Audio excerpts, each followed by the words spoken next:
I've been watching the new Hot Ones. It's been really interesting to see how you've adapted to the pandemic and done these virtual shows. But has it been difficult to bring the format over? Have you been sort of changing things up and tweaking it as you go along?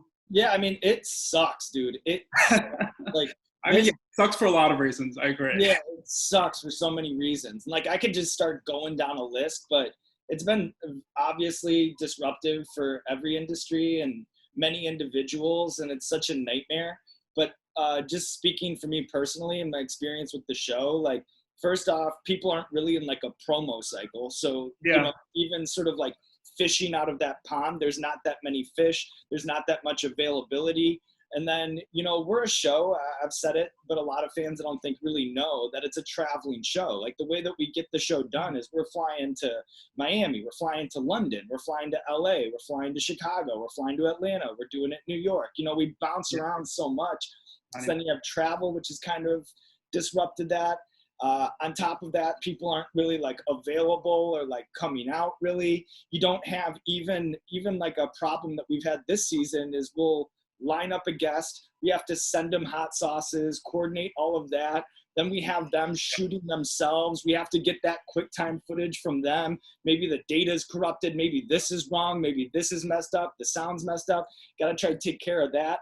They don't have like their publicists like carrying them from station to station on a media day. So we've had people like, we have the interview set, we're in the studio, lights on, ready to go. They just don't join the Zoom and just go. And then we're like calling the record label, like, where is this person? It's like, oh, they're sick. I see them on Instagram Live having a great time in the studio like an hour later.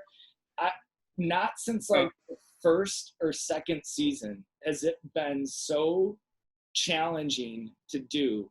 But the thing that kind of keeps us going is, and then too on top of it, I'll just say this one last thing and then I'll stop complaining, but there's nothing that replaces that sort of face-to-face human connection, especially in an interview show.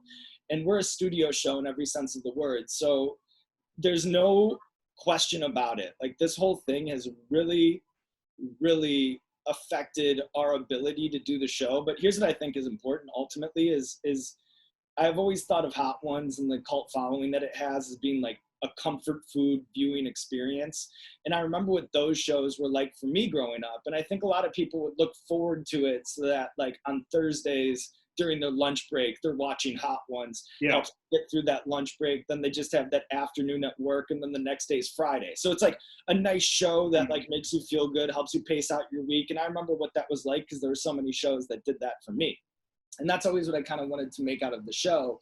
But now I think what it does is kind of gives people a sense of escape in these times or, a sense of normalcy in these times, even though they're kind of confronted with the reality that they're trying to get away from with us shooting these remotely. But I think it's meant more to a certain cross-section of fans than maybe it did before because it does give them that thing in these times. And as a fan base that supported us for 5 years plus, I do think that it's important that the show goes on. So the goal, I think, has changed a little bit. It's not so much about like dominating and winning the internet every week. It's not about that. Yeah. But for us, it's just more about like completing the season, writing these like love letters to the day one fans with some of our past guests. Yeah.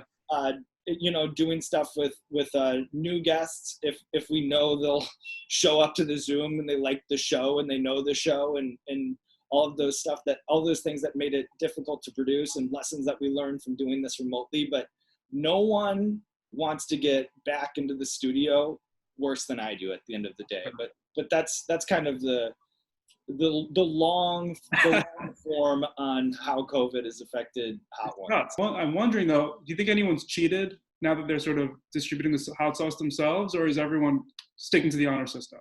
Well, I mean, I think it's inevitable. Like eventually somebody will cheat, but in actuality, it's been the exact opposite. Like we don't have Dom tossing wings and bowls and like, having like a regular sort of thing. So what we've noticed is we send out the bottles and what's funny is, we send out this whole thing that's like a guide for how to do Hot Ones, but no one's reading that.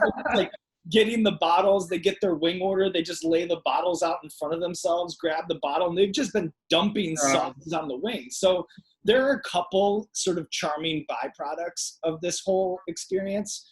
First, it's nice that the heart of the show is still there. Like, it's still a feel-good viewer experience, and the heart is still there, even though it's so stripped down. But the other side of it is, it's been one of maybe the most extreme reaction season that we've ever had, because people are just dumping sauces all over the wings with just reckless abandon, and then they're just eating them. Yeah. So we've had some of the craziest reactions, like some of the most drenched wings, and it happens episode after episode after episode. I saw Eric Andre. That was a tough one. Yeah, and I mean, okay? Did you check in with him afterwards? Is he okay?